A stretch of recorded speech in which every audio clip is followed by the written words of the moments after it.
Example 8.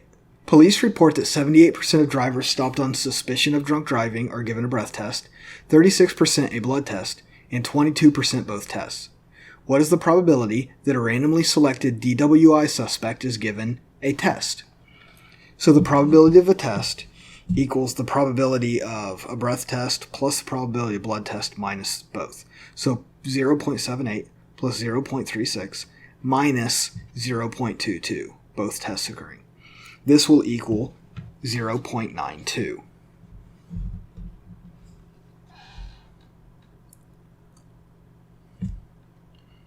What is the probability that a randomly selected DWI suspect is given a blood test or a breath test, but not both? So to find this, we find the probability of just a breath test, no blood test with it, or just a blood test. So 0.78 minus the 0.22 overlap, okay, plus 0.36 minus the 0.22 overlap. And this comes out to be 0.70. So there's a 0.70 probability that you have just one or the other. What is the probability that you give neither test? Okay, so this is just the probability of neither test will be 1 minus the probability of taking a test. So this is the complement.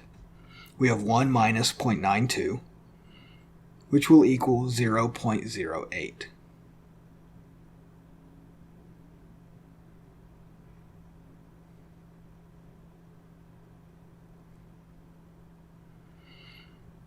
So the probability that you're stopped and receive neither test is 0.08. Are giving a DWI suspect a blood test and a breath test mutually exclusive? Well, suspects can be given both a blood test and a breath test, so they are not mutually exclusive. These are not disjoint events.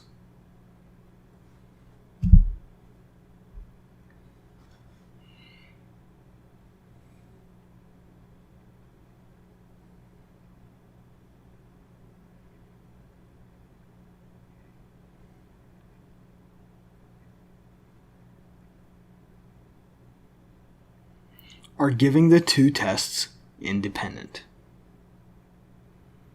Okay, so to do this, we want to do that conditional probability. We'll find the probability of blood and the probability of blood test given breath. Probability of a blood test equals 0.36. The probability of receiving a blood test given you took a breath test will equal the probability of both, 0.22, divided by the probability that you get a blood or breath test, which is 0.78. This equals 0.282.